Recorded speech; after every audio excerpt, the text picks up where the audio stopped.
Question number 32 का और part है, drive an expression for equivalent capacitance और 3 कैपेसिटर व्हेन कनेक्टेड सीरीज में और पैरेलल में। आपने 3 कैपेसिटर लिए, सबसे पहले उसको कनेक्ट किया सीरीज में।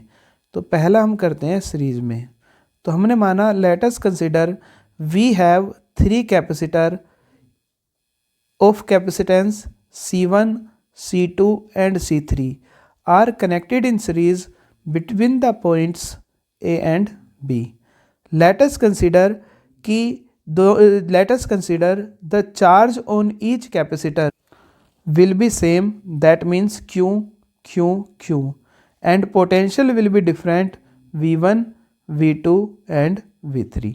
तो इस पर चार्ज क्या है, सेम है, और पोटेंशियल क्या है, अलग अलग है। किसमें, सीरीज में। सीरीज कब कहे जाएंगे, जब एक कैपेसिटर के नेगेटिव टर्मिनल दूसरे कैपेसिटर के पॉजिटिव टर्मिनल से, और दूसरे का नेगेटिव प्लेट तीसरे के पॉजिटिव प्लेट से, तीसरे की नेगेटिव चौथे के पॉजिटिव से, and up to Son.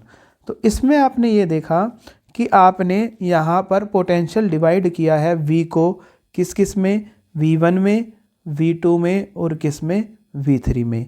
V का फॉर्मूला होता है Q/C। V1 का बनेगा Q1/C1, V2 का बनेगा Q2/C2 और V3 का बनेगा Q3/C3। अब अभी आपने देखा कि तीनों पर चार्ज क्या रहेगा, सेम रहेगा, यानी कि Q1, Q2, Q3 क्या है, सभी पर सेम है। तो Q/C इक्वल्स टू Q बाहर आ गया, 1/C1 plus 1/C2 plus 1/C3। C से C कैंसिल आउट हो गया 1 टाइम, तो 1/C equals to 1/C1 plus 1/C2 plus 1/C3।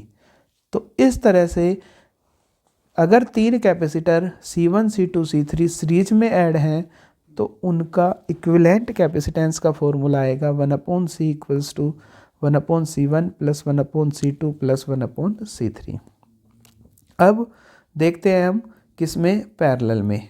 तो दूसरा है हमारे पास सेकंड, किसमें, पैरेलल में। तो पैरेलल में क्या होता है, लेट अस कंसीडर 3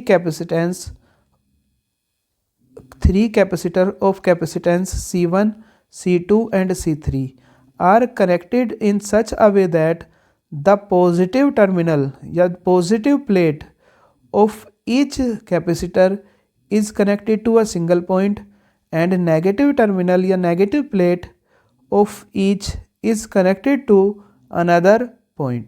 तो जिनमें पॉजिटिव प्लेट एक अलग पॉइंट से कनेक्ट हो और नेगेटिव प्लेट सारे एक ही पॉइंट से कनेक्ट हो, एक किसी पॉइंट के बीच में, तो इस कॉम्बिनेशन को बोलते हैं हम पैरेलल।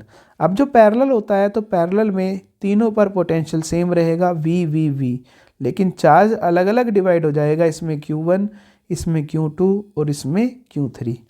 तो इसमें आपके पास क्या डिवाइड हुआ था, इसमें आपके पास डिवाइड हुआ था पोटेंशियल, इसमें आपके पास डिवाइड होगा charge. Q equals to Q1 plus Q2 plus Q3। Q की वैल्यू होती है CV, C1 V1, C2 V2, C3 V3।